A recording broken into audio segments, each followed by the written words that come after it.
Hey Chicago, what's up? It's me, Robbie from Robbie's Little Sports. We're gonna get our show started here just a minute. So stick around. We're gonna got a lot to talk about. We got Bears, we got Cubs, we got the start of college football, and the most exciting segment of the hour. What in the why sports is going on here? So stick around.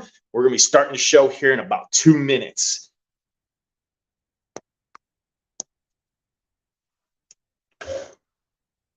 We're going to start with the top of the hour updates. So there is no music to this because they're still working on it. We lost it. We don't know what happened to it. So there'll be no music to this.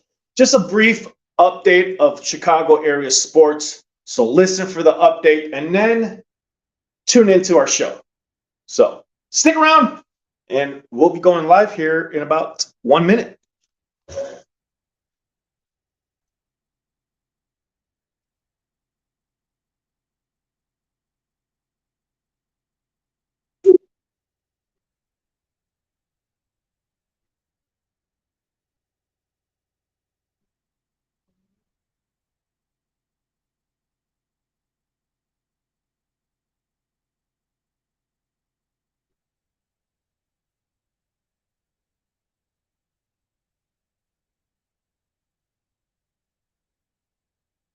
All right, Chicago.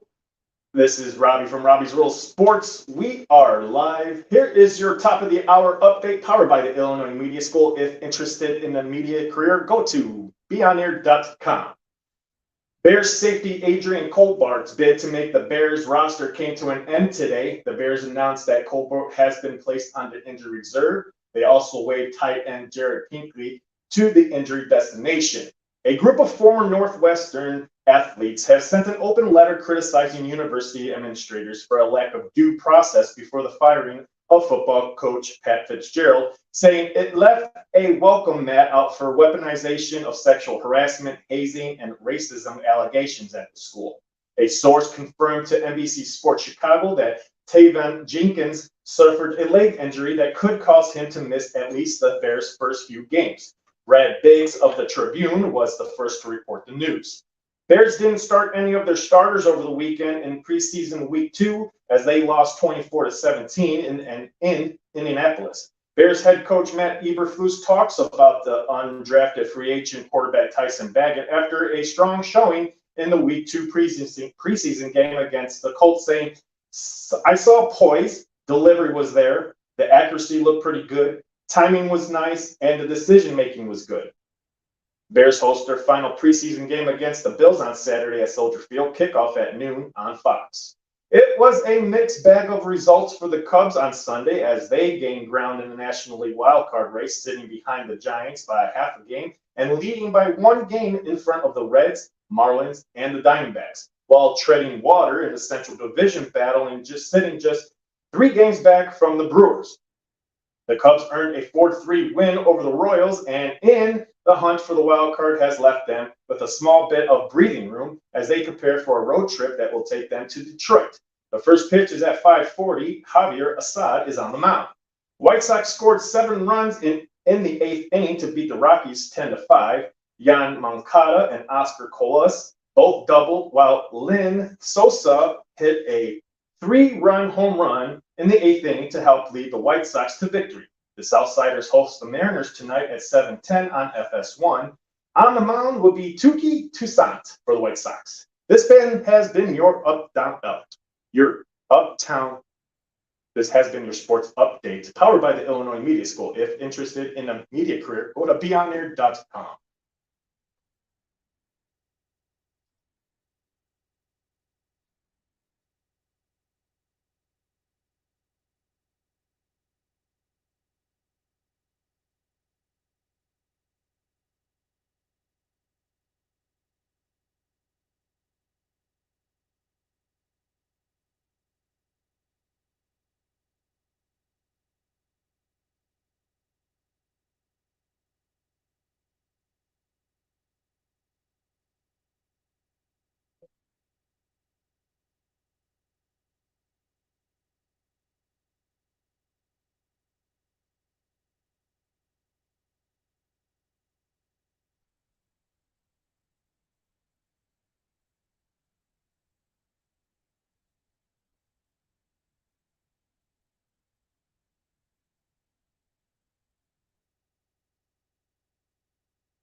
To another episode of Robbie's World of Sports. I'm your host, Robbie Lopez. You can catch me on all my social media platforms on Facebook, Instagram, Twitter, YouTube, Twitch, all at Robbie's World of Sports. We have a fantastic show for you today. Let's get started. We're going to talk about the Bears and their preseason week 2 loss, but we saw a little something with the second and third strings, so we'll get into that. We're also going to talk about the Cubs and their still winning streak. They just won another series against the Royals. And then we got the start of college football. That's right, ladies and gentlemen. We are in the final week because week 1 of the college football starts on Saturday.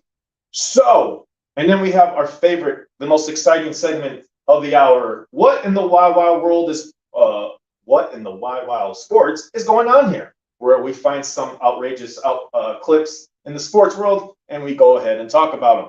So, if you guys are listening to this on twitch.tv/SportsTownShy, go ahead and go to Twitch and follow that, and you'll catch all the action right here on sports. We're also going live for the first time on Facebook. You can catch that at Robbie's World of Sports page. Just head on over there right now, and you'll be able to catch the show. So let's get started. We've got a clip for you guys of head coach Matt Eberflus talking about his surprise in what he saw with the third-string quarterback, the undrafted free agent quarterback Tyson Bagent. Here is the clip. Here you go.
There you go, ladies and gentlemen. That is the third-string quarterback, the undrafted free agent, who is a Division II out of Shepherd University in Shepherdstown, West Virginia. That is where he came from.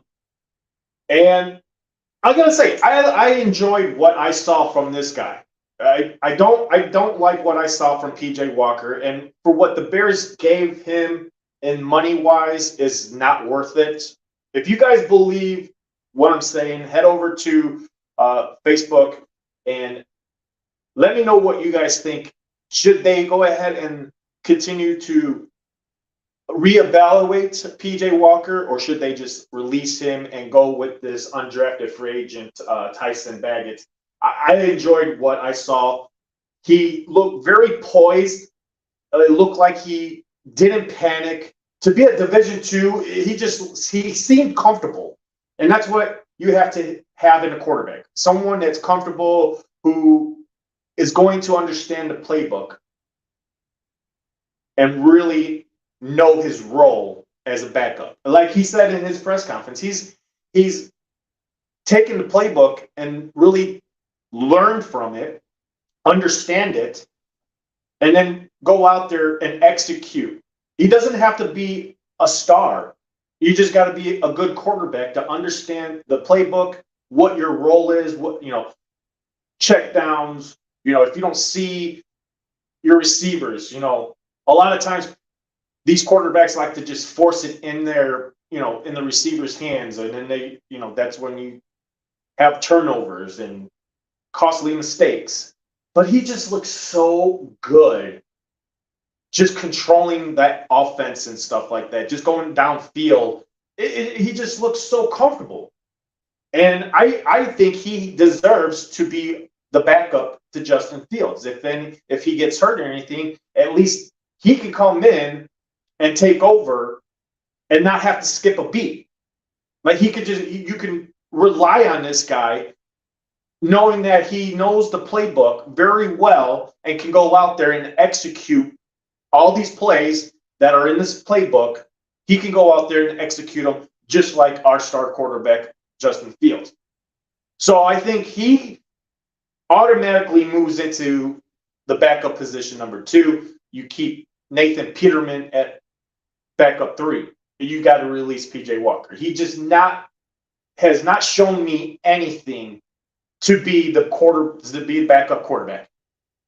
And if you guys agree, like I said, head over to my Facebook, Robbie's World of Sports, and plug in and let me know what you guys think and what you saw in this third string quarterback out of Shepherd's University in West Virginia. Like, what do you guys think about and what you saw? If you guys saw the preseason game or just happened to get a glimpse of him, head over to my Facebook page, Robbie's World of Sports. Let me know what you think and what you saw and how you think.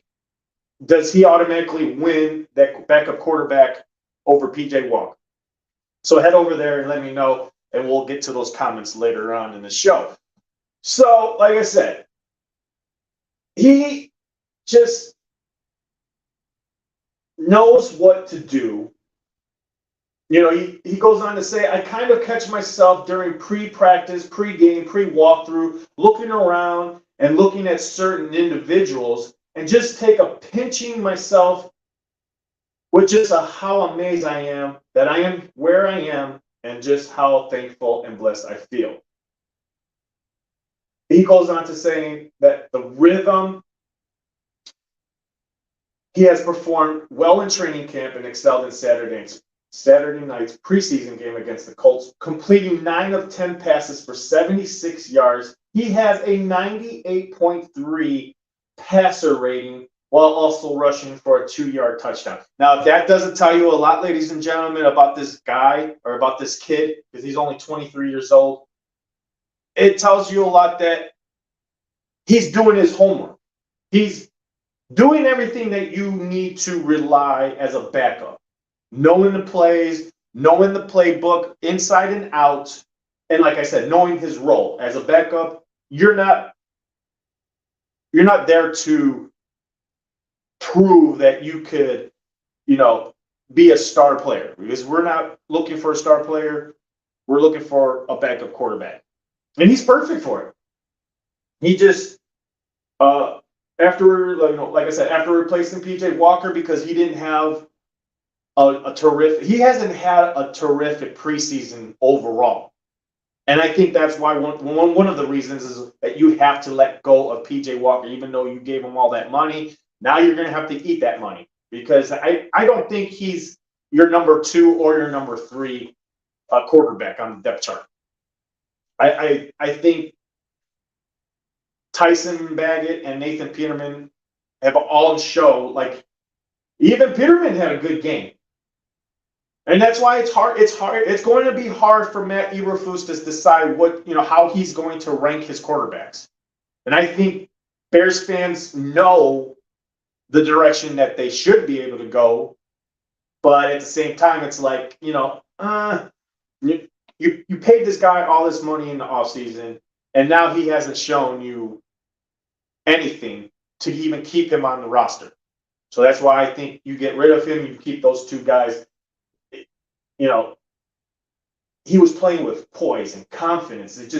He looked established like a veteran. But this dude is an undrafted rookie, and he looked like he was a veteran out there. The way he would just control the game, he controlled the line.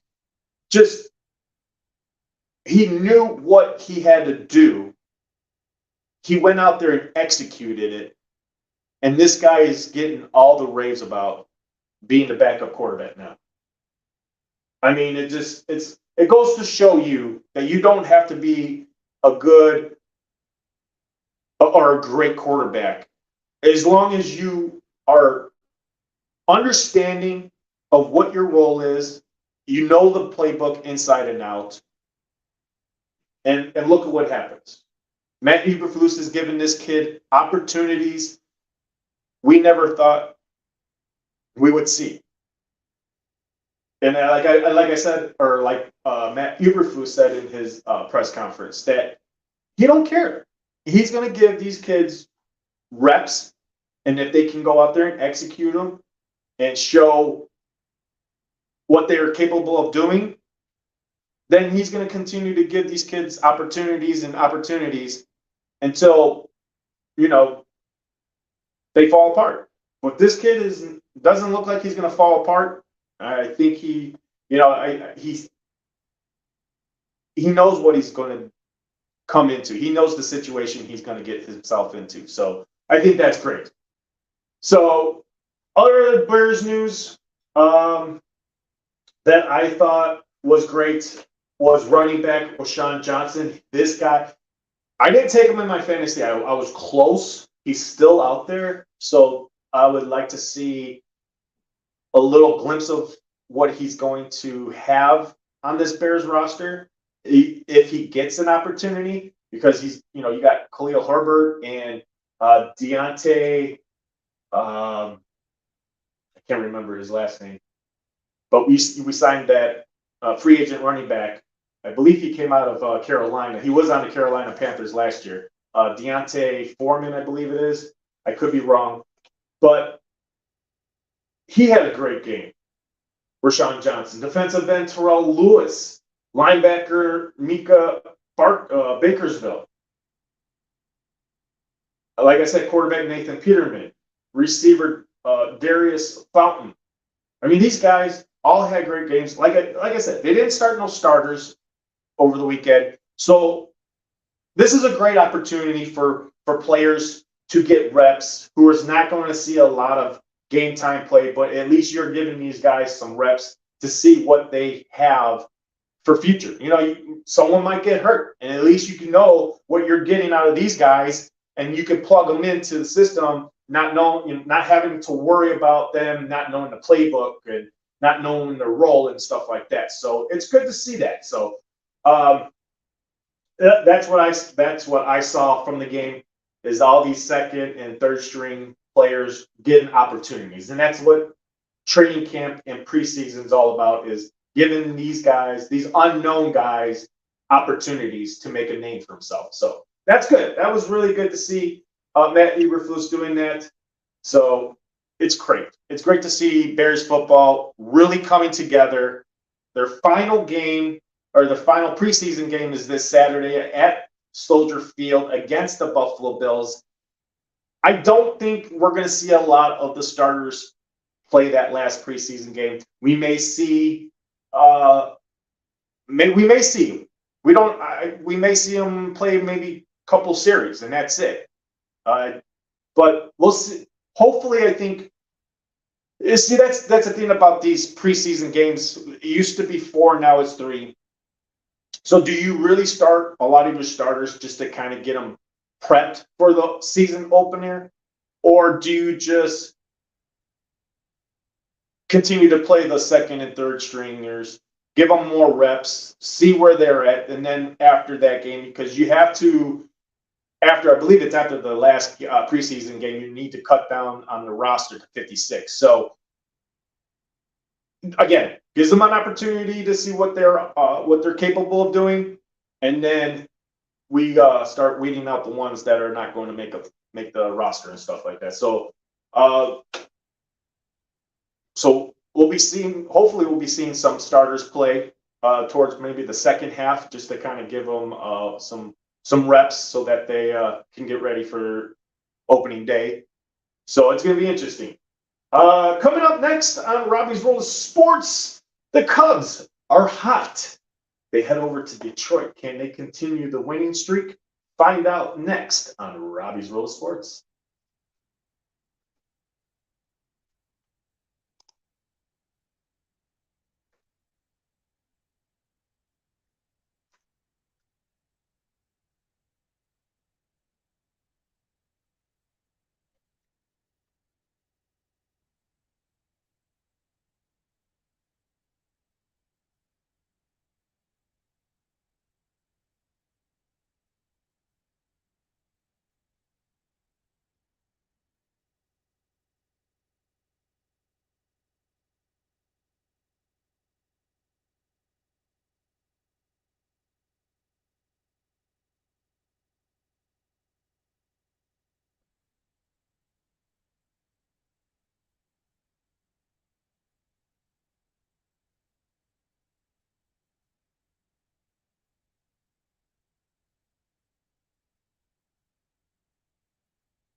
That's right.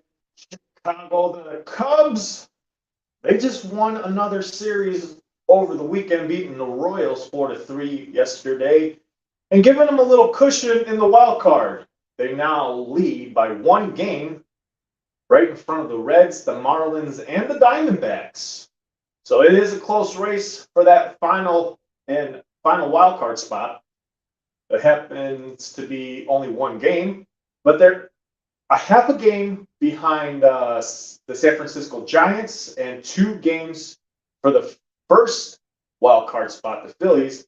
They held a 2.5 game lead for the first one. And not too far from the first place Brewers, they're now 3 games back. So it is on.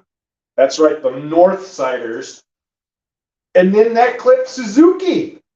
He hit his 12th homer of the season, and this guy seems to be in the zone. He is on fire. He's getting hot at the right time. You don't really see a smile on his face, but it wasn't hard to miss because he went on to say that he feels great. let me take that back. I feel like I'm being really aggressive at the plate and I'm making those right decisions, Suzuki said via his interpreter. I feel real good right now. There was a span where I wasn't playing. I wasn't out there on a regular basis. During that time, I took some time out and thought to myself, what can I do to make myself an even better player? Because of that time span, I was getting those results right now. And it goes to show you that, hey, you're not going to be consistent every day and having to, you know, be the everyday outfielder, be the everyday hitter. You're going to go through slumps. And this is a perfect example of what happens when people go through slumps. They take the time to reevaluate themselves and talk to themselves and say, listen, what can I do to make myself better? And this is what we do. You take it back, you understand, and then you just forget about it. It's like a clean slate. You get in the batting cage, you work on your hitting, you work on your patience-ness, and then you look for results. When you come out and you're back in the lineup, this is what you have. A guy who's relaxed, plate discipline, looking for his pitches. And this guy, if it's true, he should be able to turn it around at the right time. So we're going to continue to see what he's all about going forward. Can he stay hot? Can he continue his hitting? I like what manager David Ross had to say. I've never seen him smile running around the bases, yelling in the dugout. He's just having a really good time.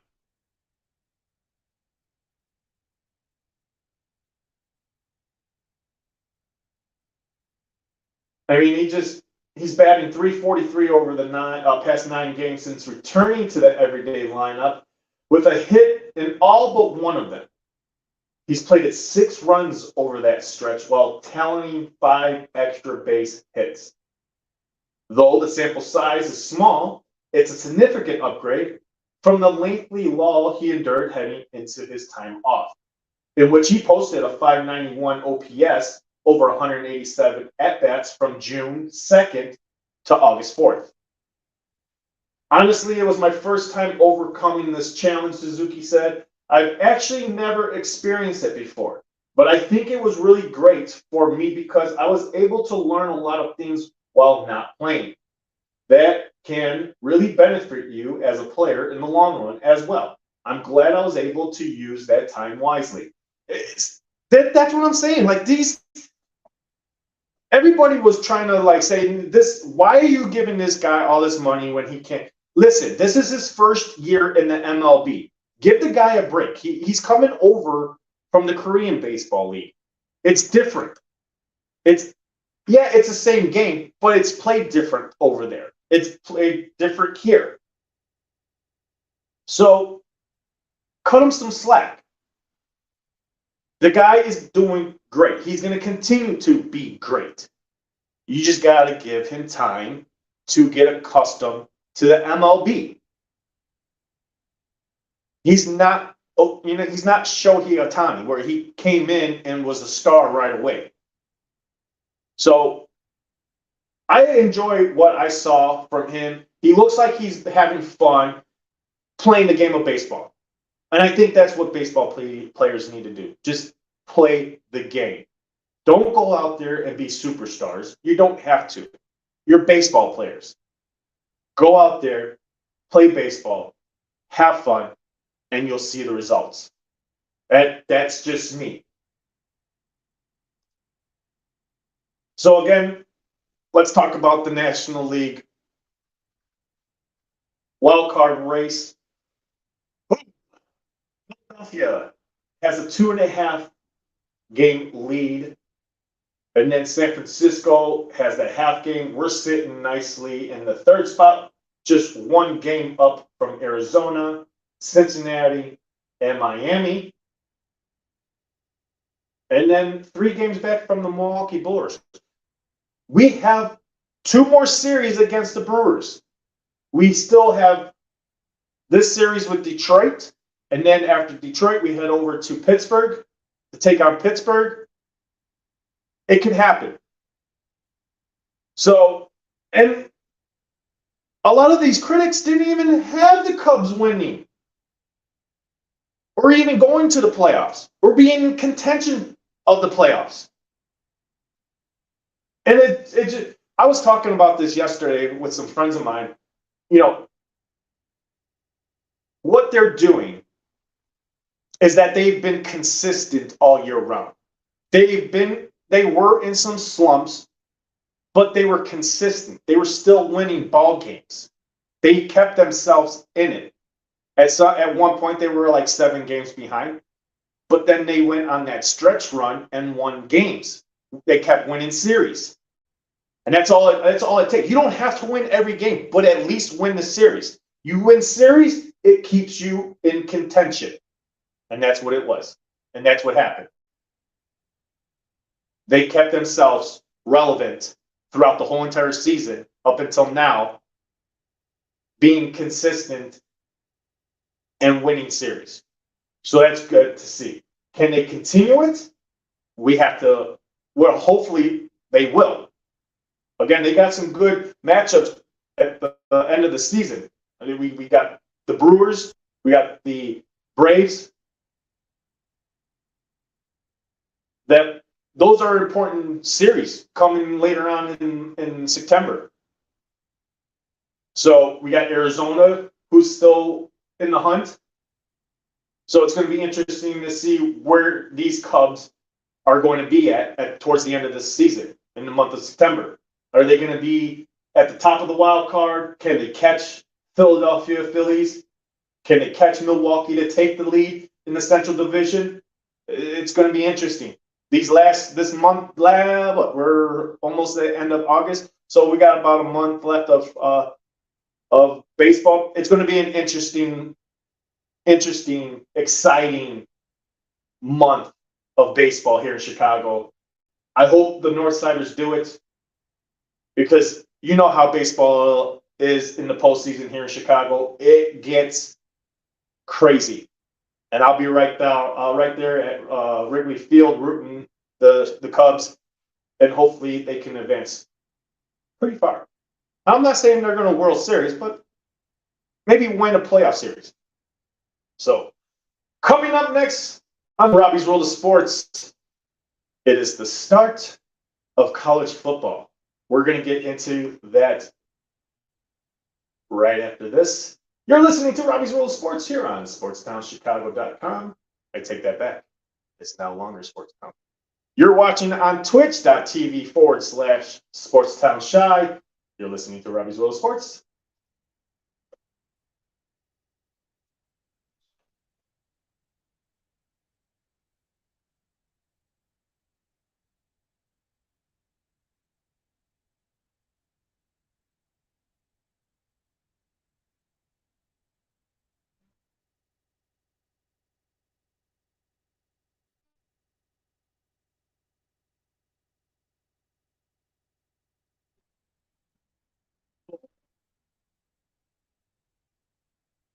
All right, for everybody watching on Facebook, what's going on? I hope you guys enjoy all the content. Remember to hit the share button. Share this video with all your family and friends. What's going on? My Facebook user, I don't have your name, so my brother, I'm proud of you. Thank you so much. I appreciate the love.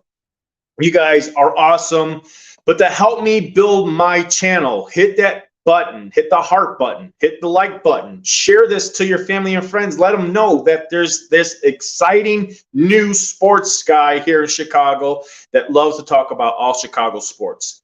That's right. Robbie's World of Sports is trying to go big. And the only way to get big is by having you guys share. Hey, Lance!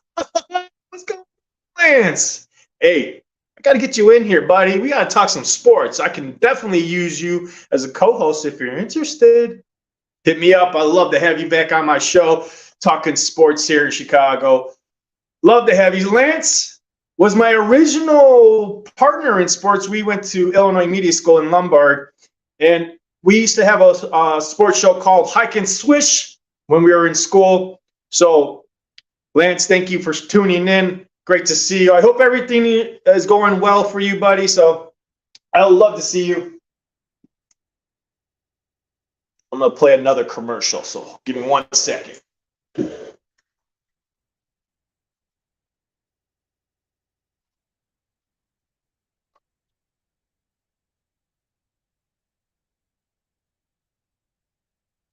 So, again, thank you so much. Head over to Robbie's World of Sports. If you're not invited, go ahead and invite yourself to the page. Just go ahead and add yourself. The more people, the more I get popular, the better.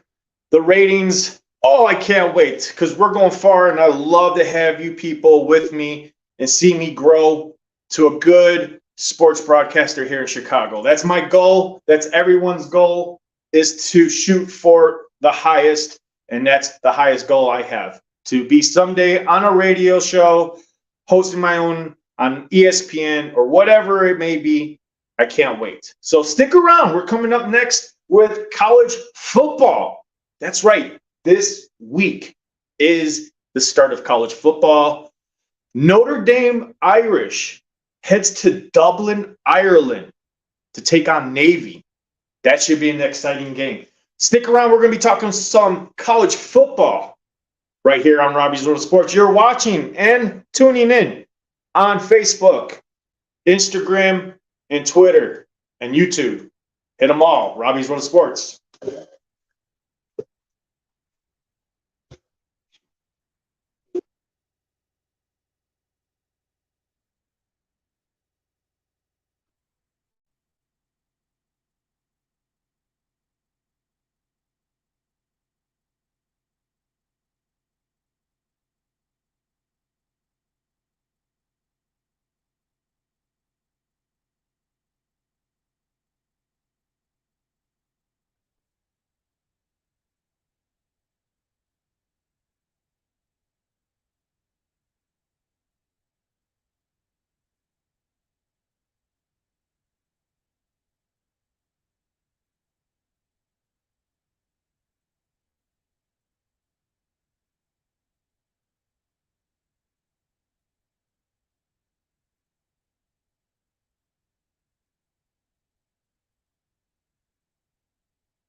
That's right, ladies and gentlemen. What you just heard is the new college football hype video.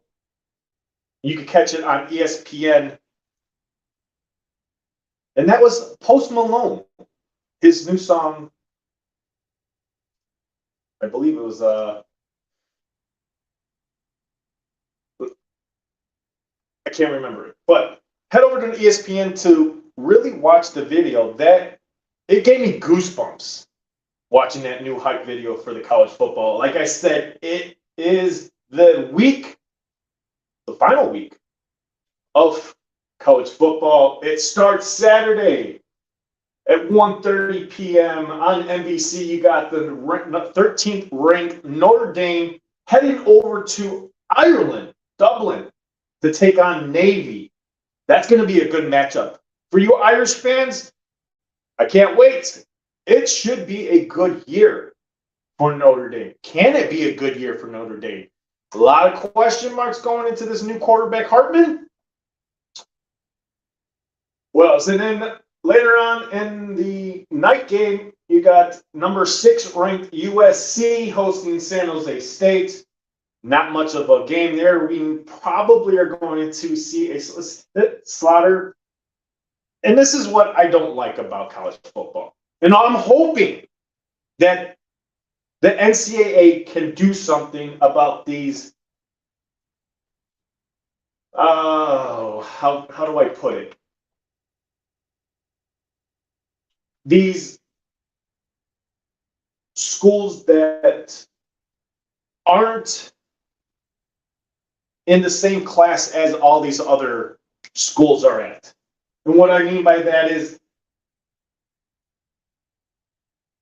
how are you going to put a ranked team up against a non-ranked team that you know that you're going to see a slaughter? Like, going up against San Jose State is not a team that I would want to see or watch.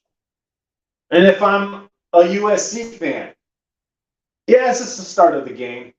Yeah, you guys know what you're getting yourselves into. You should already know that you're going to win this game by a lot. But it's not interesting. And I think that's what the NCAA needs to do. With all these realignments going on, with Big Ten adding 2 more schools to make it 18, the SEC adding schools, the Big 12 adding schools, we're seeing the Pac-12 just go nowhere. I want to see a schedule where I'm going to see if you're in the top 25, ranked top 25, then you should start the season playing a ranked team. I think it's just fair. It'll be more interesting, better viewership, a better game than these games that all these high top ranked teams are playing these. I hate to say low ball schools, they got to find a way to make it more interesting, competitive for these ranked teams. Yeah, it's like Georgia's going to start playing. Georgia opens the season with UT Martin. Like, UT Martin, school that probably nobody heard about, and that's who they're going to open up the season with. Like, come on, guys. Come on, you NCAA. Get it together. How is it fair to these low teams that they know hey, let's just go out there and we're going to get our butts kicked by Georgia, by USC, by all these ranked teams, and they give them $1 million just to come and play this team? How fair is it? How fair is it for San Jose State, for New Mexico, for Southeast Missouri State, who plays Kansas State?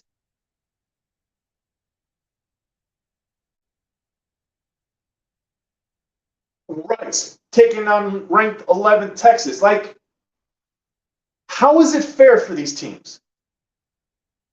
If that's the case, and that's what I'm saying, that's what I'm getting to. We need a better scheduling than what we're seeing today. And I'm hoping that this changes with like I said, with the realignment in college football being dominated by the Big Ten, the SEC, and the Big 12. I would like to see ranked teams play ranked teams. I don't want to see these teams that they're showing us right now. I don't want to see Georgia and UT Martin. I want to see a schedule from week 1 to week 12 or whatever it is. They play ranked teams all year round. They play their conference, and then whatever non-conference games, they need to play a Big Ten team. If SEC needs to play a Big Ten, Big Ten needs to play Big 12. Big 12 needs to play an SEC team. ACC needs to play a Big Ten team. That's what I would like to see, as in scheduling. I want to see a team open up. I would like to see Georgia open up versus Michigan. Start the season with someone losing to a good team. I don't want to see these low schools. It's just boring. That's boring. Because you already know that at the start of the game, they're just going to whomp on them. You may get one of those schools like Appalachian State upsetting Michigan a couple years ago. You may, but that's one, and like it's a long shot. But that's what I'm trying to get to with the scheduling. Change it up, make it more competitive for all these schools. We're starting to see domination in conferences. Like I said, the Big 12 or the Big 10 just added 2 more to make it 18 teams. The SEC just added some teams that are good. Oklahoma, Texas, those are good schools. I like to see good schools play other good schools. I don't want to see a good school play a low average school that we know probably will only play 1 quarter and then the whole team just flops because they're playing a dominant team like Georgia or Wisconsin or Texas or Washington or Michigan. We need to stop these. Someone needs to stop this and really focus on how can we make college football even better. So that's what we have to kind of, this year is probably the final year because next year we move to a 12-team playoff.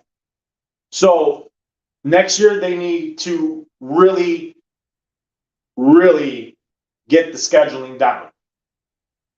And I hope so. I hope that they do that. I hope they put ranked teams versus ranked teams to start the season and moving forward throughout the whole season. I don't want to see these teams ever matching up against a ranked team. To me, it's just unfair. It's unfair. So, coming up next, ladies and gentlemen, we have the best segment in the hour. What in the wide world of sports is going on here? Coming up next on Robbie's World of Sports, you're listening to on twitch.tv/SportsTown Shy.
Hey, what's going on? For some reason, I cannot see your guys' names. I don't know who's on right now, but whoever said Robbie, what's going on? Thank you for tuning in to Robbie's World of Sports here on Facebook or wherever you are watching from. Thank you for tuning in. Hit that share button, the like button, so that way this podcast can get the recognition it deserves. It helps me get the show better. So we're getting into the final segment of the show, the greatest segment here in sports. What in the wild world sports is going on here? We talk about something outrageous in the sports world, and we're going to talk about it. So stick around. That's coming up next. You're watching Robbie's World of Sports right here on Facebook, Instagram, YouTube, and Twitch.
Listening to on twitch.tv/Sportstown Shy. You can also catch it live on Facebook at Robbie's World of Sports. We're going to get into the best segment in the hour with that's right, ladies and gentlemen. We're going to start off with the Michigan Wolverines. They just self-imposed a 3-game ban for their head coach, Jim Harbaugh. Now, kudos to Michigan for doing what they did with their situation. But what I don't like about that was what Northwestern didn't do. They did do it with Pat Fitzgerald, but then they fired him after what was going on with Northwestern University ex-football players. But now that this open letter came out suggesting that the administrators didn't do their due diligence in knowing what the situation was and just firing Pat Fitzgerald because the premature of what was going on. And now we got all this going on before the start of college football. And it just seems like the administrators at Northwestern just jumped the gun on Pat Fitzgerald. I think Pat should have still kept his job and served his suspension like Michigan's coach is going to serve his 3-game suspension and still continue to be the coach for Northwestern. But because they were covering their butts and didn't want them or didn't want us to know what was going behind closed doors, they went ahead and fired this guy before even knowing what was going on in the investigation. Like, the report hasn't even come out yet. So with that, I give Northwestern University administrators a big O.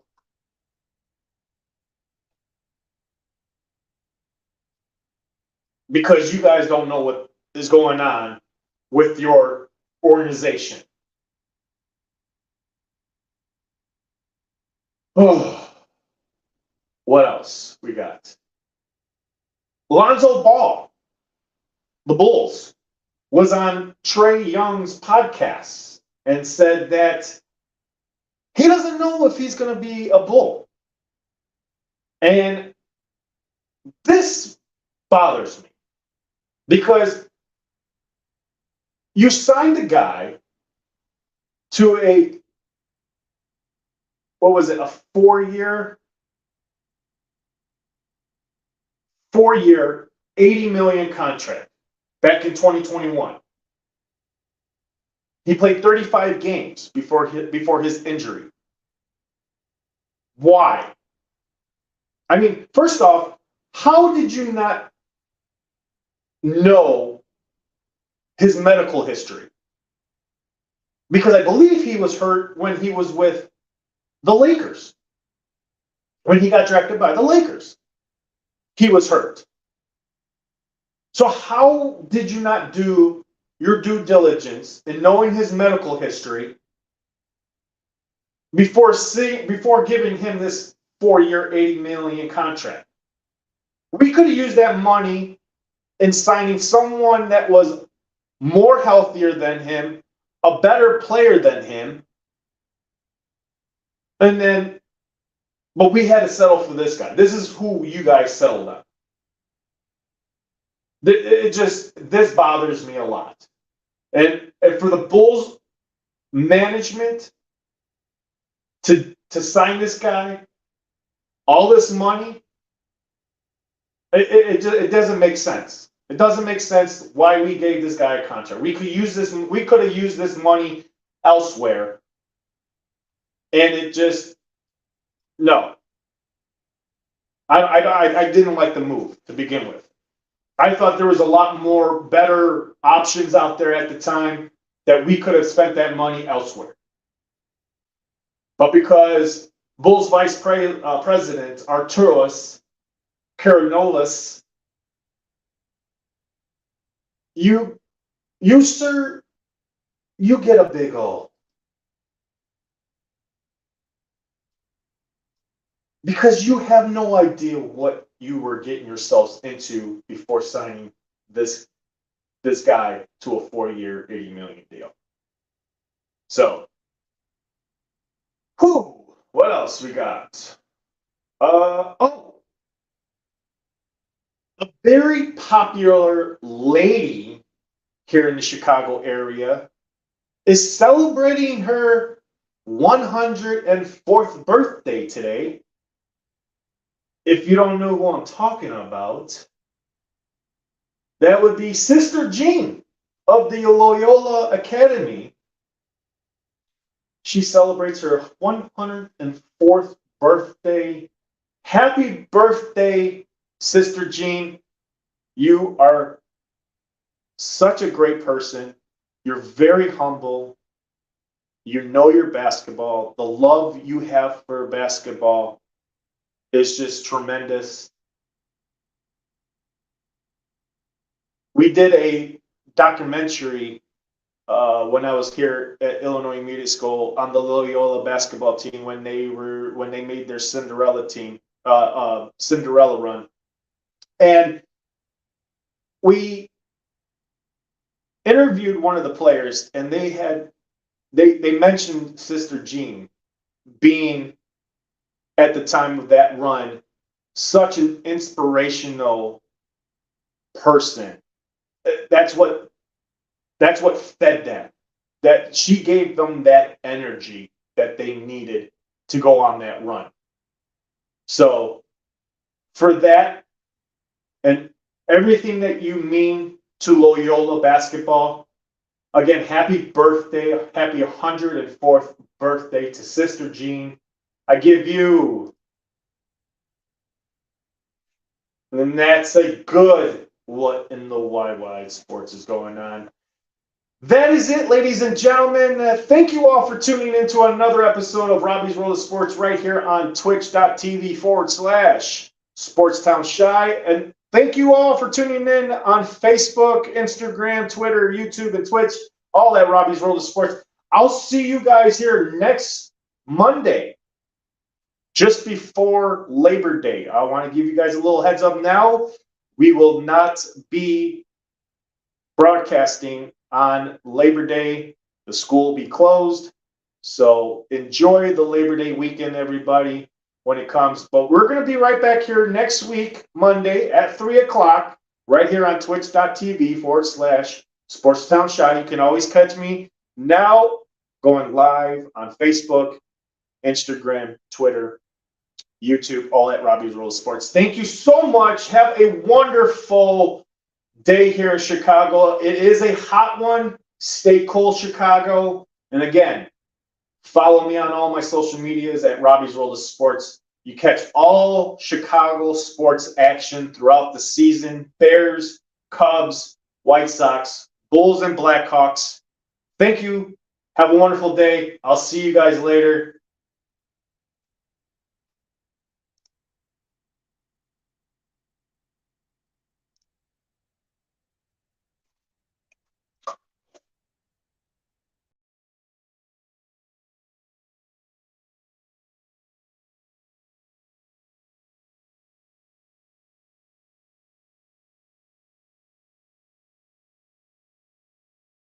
And all right, guys, thank you so much for tuning in. I appreciate all the love, all the comments here on Facebook. Again, you guys can catch me every week, Monday at 3 o'clock. Either you can't get onto Twitch. I know a lot of people are having problems of getting on twitch.com. Some are telling me you have to sign up.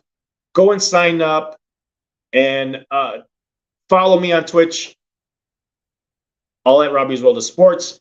I'll see you guys next week, Monday, right here on Facebook with all your Bears, Cubs, White Sox, Bulls, Blackhawks throughout the season. We'll see you guys later. Stay cool, Chicago. It is a hot one. And we'll see you guys next week. Take care. Have a wonderful day.